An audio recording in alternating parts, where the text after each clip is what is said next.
नमस्कार दोस्तों, मैं आपका एक बार फिर स्वागत करता हूं अपने YouTube चैनल गालो कॉमर्स क्लासेज में। गालो कॉमर्स क्लासेज की क्लास 11th की अकाउंटेंसी की क्लास में आपका जो टॉपिक है फाइनल अकाउंट है, जिसमें आपने फाइनल अकाउंट के जो 3 पार्ट होते हैं, सबसे पहला व्यापार खाता ट्रेडिंग अकाउंट पढ़ चुके हैं,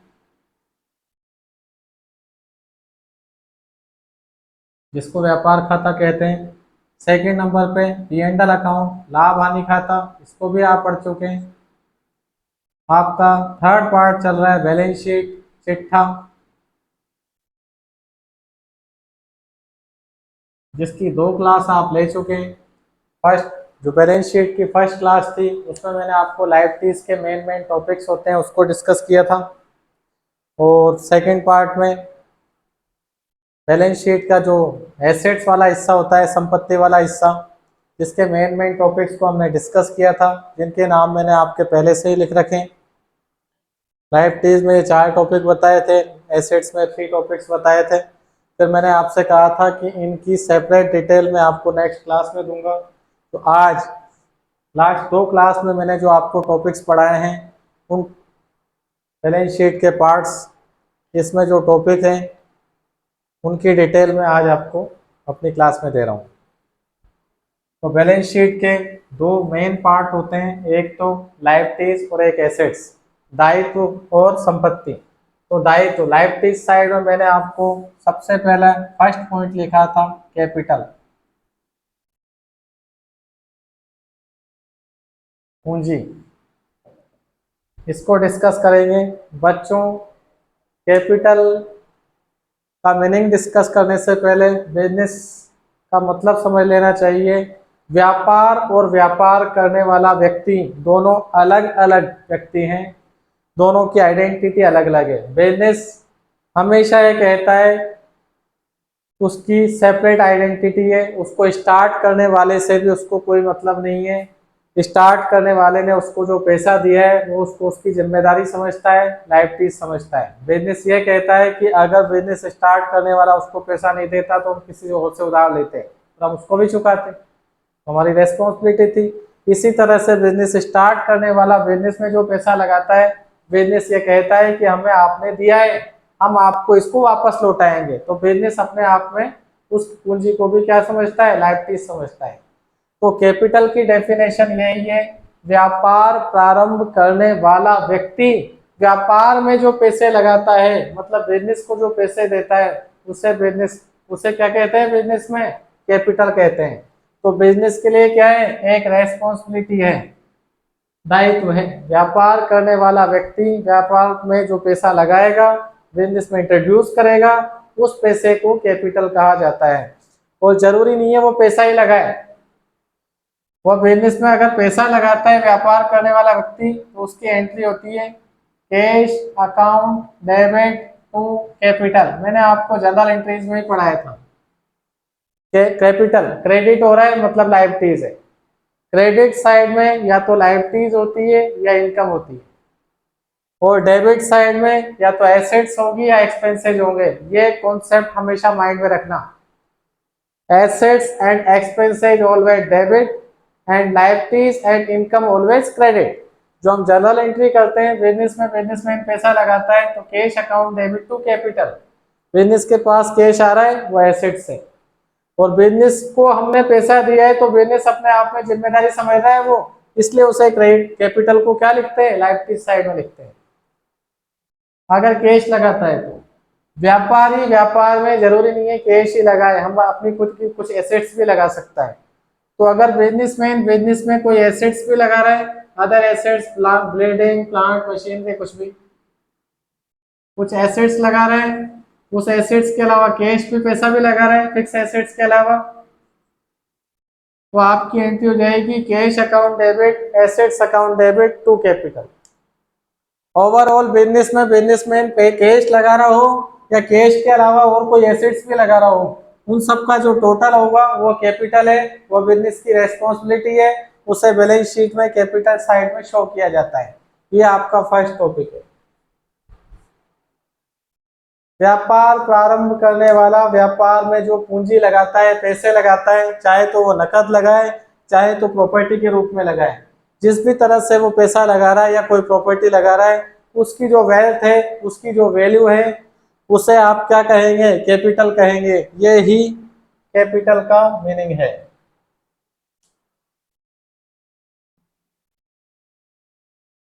नेक्स्ट, सेकंड हम देख रहे हैं रिजर्व एंड सरप्लस।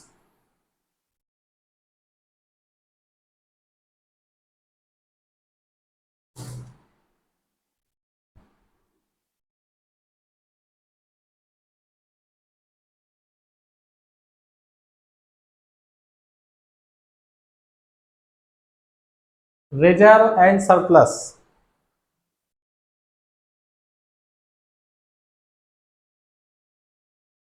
संचय व आधिक्य। इसमें क्या क्या आता है? मैंने टॉपिक तो आपको बैलेंस शीट में लिखा दिया था। इस टॉपिक के अंदर कौन कौन से पॉइंट्स आते हैं, कौन कौन से अकाउंट्स आते हैं, ये मैं आपको बता रहा हूँ। सबसे पहले जनरल रिजर्व। जनरल रिजर्व, इसको हिंदी में बोलते हैं सामान्य संचय।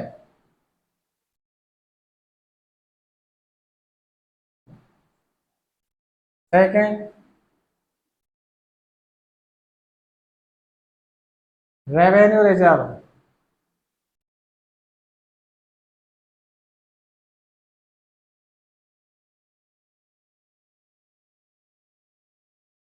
आयगत संचय।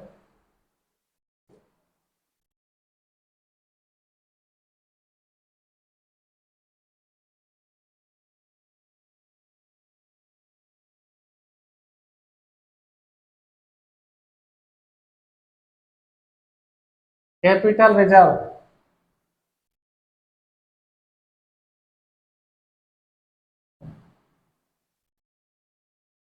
पूंजीगत संचय।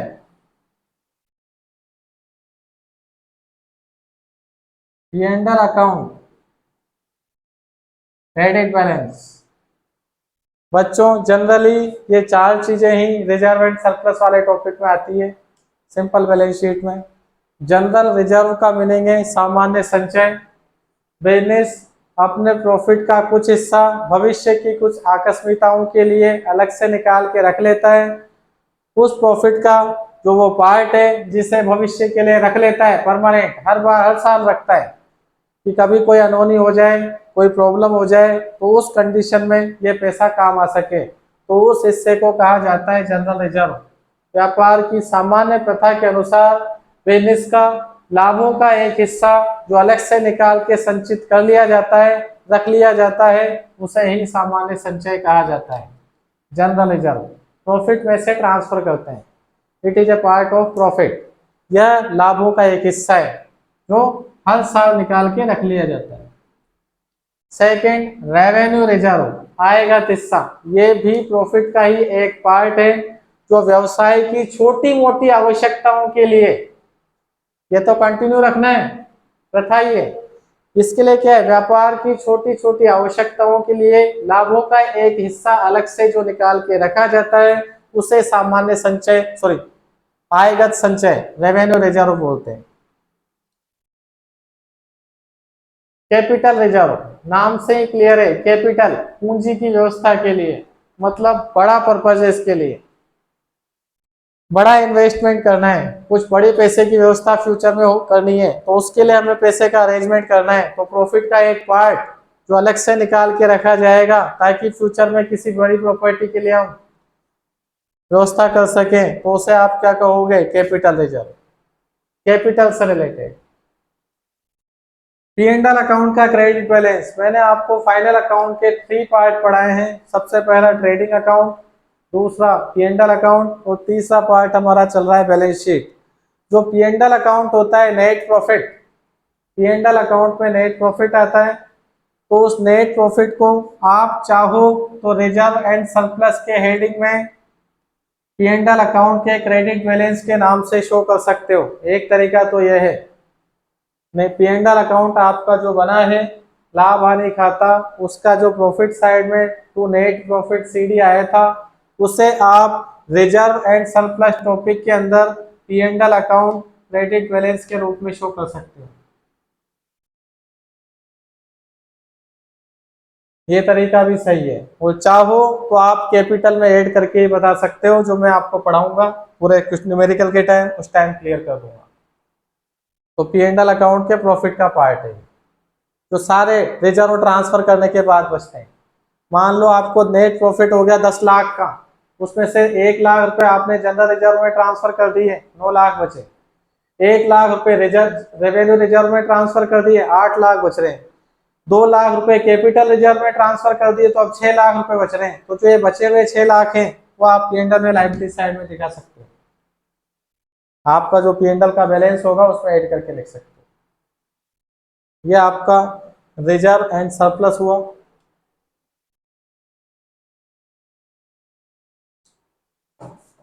Third, loan and borrowing.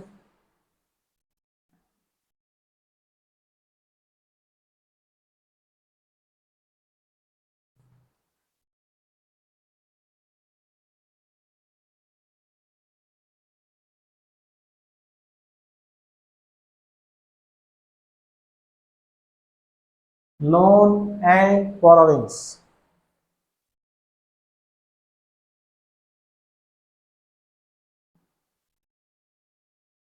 ऋण व उधार। बिजनेस को पैसे की जरूरत है तो वो लोन लेता है। तो लोन भी दो तरह से हो सकते हैं। ए, सिक्योर्ड लोन, सुरक्षित ऋण।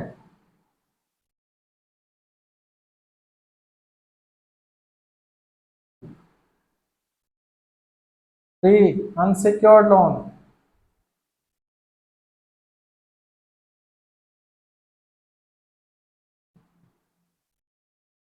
असुरक्षित ऋण।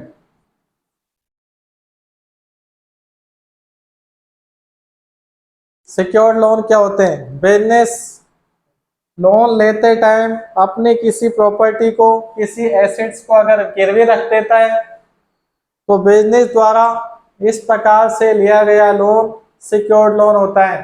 मतलब अगर बिजनेस उस लोन को नहीं पेमेंट कर पाएगा तो ऐसी कंडीशन में लोन देने वाला बिजनेस की उस गिरवी रखी हुई प्रॉपर्टी को सेल करके अपना पैसा वापस ले सकता है।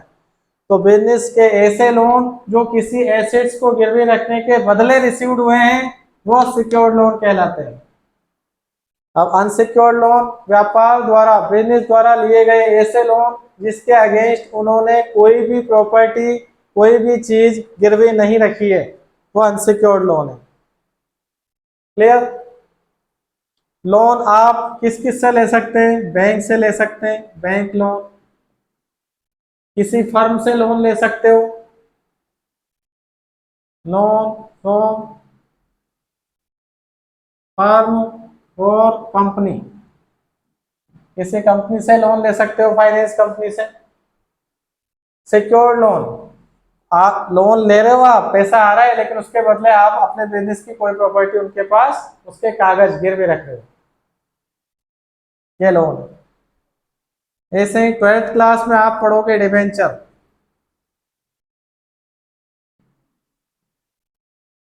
ऋण पत्र। ये 12th क्लास में आप पढ़ेंगे जब आपकी कंपनी स्टार्ट होगी उसमें।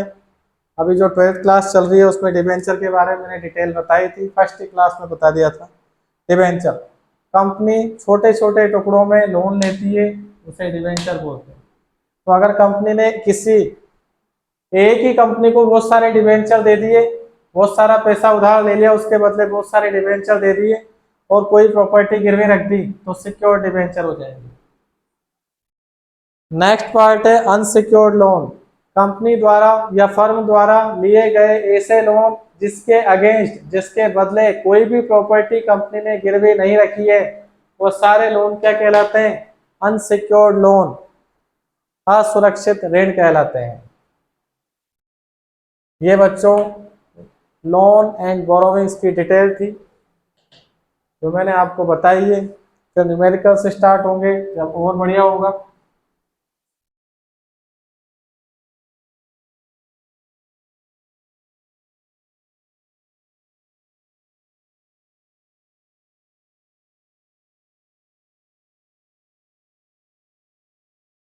4th पॉइंट है करंट लायबिलिटीज।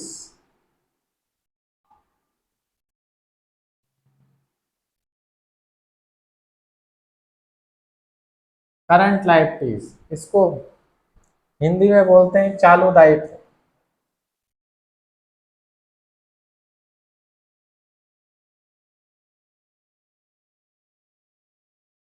कंपनी या फर्म की ऐसी लायबिलिटीज, ऐसे दायित्व जो चेंज होते रहते हैं, मूवेबल होते हैं, कम ज्यादा होते रहते हैं, परिवर्तनशील होते हैं, वो सब करंट लायबिलिटीज कहलाते हैं।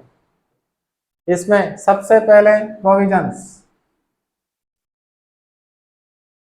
Provision for tax, provision for machine,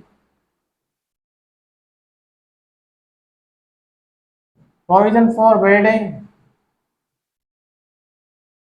provision, provision का मतलब हिंदी में प्रावधान बोला जाता है। प्रोविजन को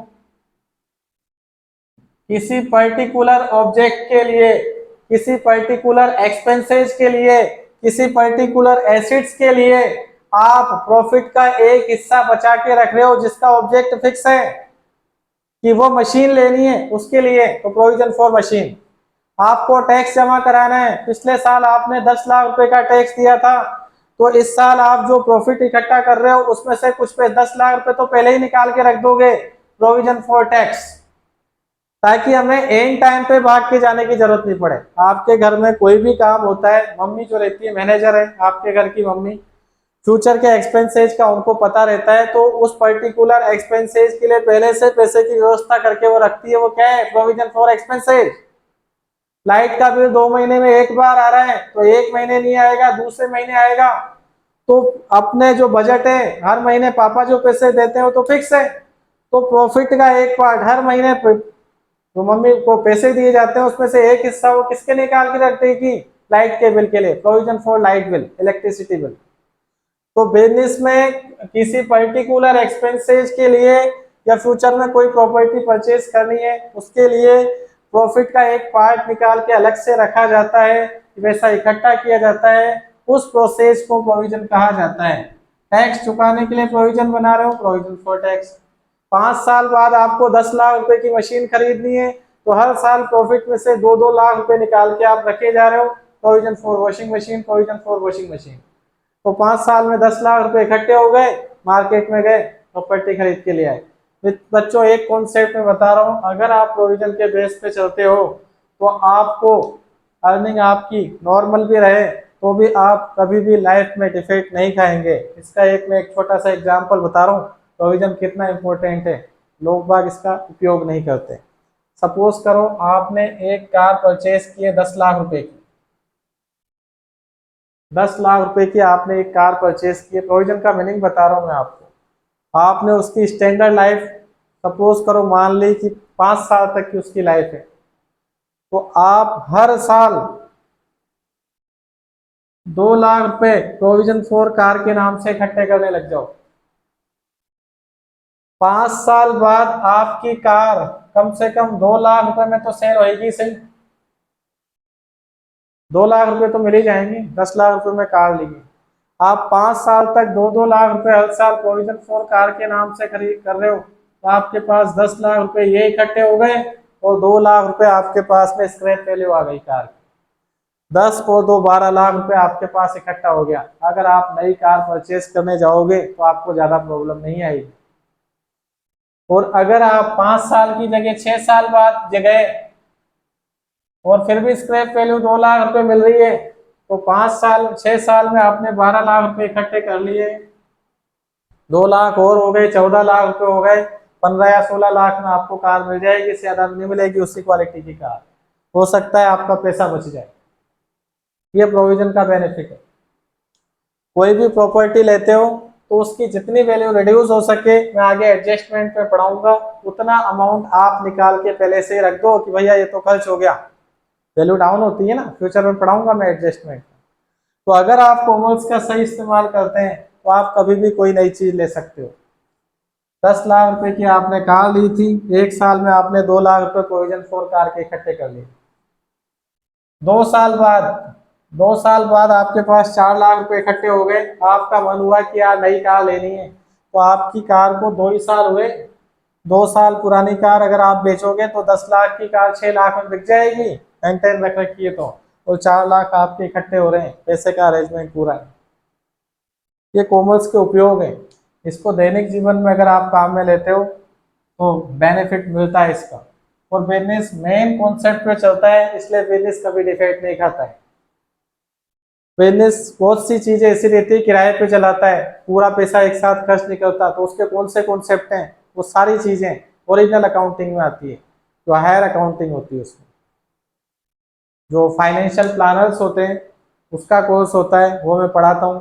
तो उसमें कब आपको किराए से लेके काम करना चाहिए और कब आपको प्रॉपर्टी खरीद लेनी चाहिए, ये जो डिसीजन मेकिंग होती है वह एक फाइनेंस का पार्ट है, जो अकाउंट्स का एक सेक्टर है। वहाँ वो कॉन्सेप्ट आते हैं, हालांकि हम इतने इस लेवल पे नहीं जाएंगे, क्लास 11th है तो उसी स्टैंडर्ड पे हम चल रहे हैं। तो बच्चों प्रोविजन का मीनिंग यही है। इसके अलावा करंट लायबिलिटीज में क्रेडिटर्स आते हैं। क्रेडिटर्स को लेनदार बोलते हैं। लेनदार, अगर आपने किसी से उधार माल खरीदा है तो आप उसको पेमेंट करोगे, चुकाओगे, तो आपकी जिम्मेदारी है कि उसको पैसे देना है। इस तो आपके क्या कहलाएंगे, क्रेडिटर्स कहलाएंगे। ऐसे बिल्स पेबल, ऐसे बिल जिसका बिजनेस को पेमेंट करना है, जैसे बिजनेस में लाइट का बिल आ गया तो हमें चुकाना पड़ेगा, हमारी रेस्पॉन्सिबिलिटी है, बिल्स पेबल। क्लियर? तो ऐसे बिल जिसका हमें पेमेंट करना है वो हमारे लिए बिल्स पेबल है, लायबिलिटीज। शॉर्ट टर्म लोन, एक होता है बैंक ओवरड्राफ्ट। बैंक के करंट अकाउंट में 10 लाख रुपए पड़े हुए थे, हमने 12 लाख रुपए निकाल लिए, तो 2 लाख रुपए का बैंक ओवरड्राफ्ट कर दिया, वो हमारी लायबिलिटीज है, हमें पेमेंट करना पड़ेगा। तो बिजनेस की ऐसी लायबिलिटीज जो फ्लक्चुएशन में चलती है उन्हें करंट लायबिलिटीज कहते हैं। बच्चों आज की क्लास में मैंने आपको बैलेंस शीट के जो पार्ट्स हैं, लायबिलिटीज और एसेट्स, जिसमें लायबिलिटीज के जो पार्ट्स बता रखे थे उनकी डिटेल समझाइए। नेक्स्ट क्लास जो आएगी उसमें मैं आपको एसेट्स के बारे में बताऊंगा। उसके बाद हम फाइनल अकाउंट का सिंपल क्वेश्चन स्टार्ट करेंगे, जिसमें ट्रेडिंग P&L बैलेंस शीट होगी, और एक दो क्वेश्चन बताकर फिर मैं फाइनल अकाउंट के जो एडजस्टमेंट होते हैं, वह एडजस्टमेंट की मेन चीज है, वह चीज आपको आना जरूरी है। अगर वो आ गया तो आपके फाइनल अकाउंट स्ट्रॉन्ग हो जाएंगे, फिर आप अकाउंट्स के कॉन्सेप्ट में कहीं भी डिफेक्ट नहीं खाएंगे। बच्चों आज की क्लास को यही कंप्लीट करते हैं, नेक्स्ट वीडियो में नेक्स्ट क्लास में फिर मिलेंगे, तब तक के लिए जय हिंद।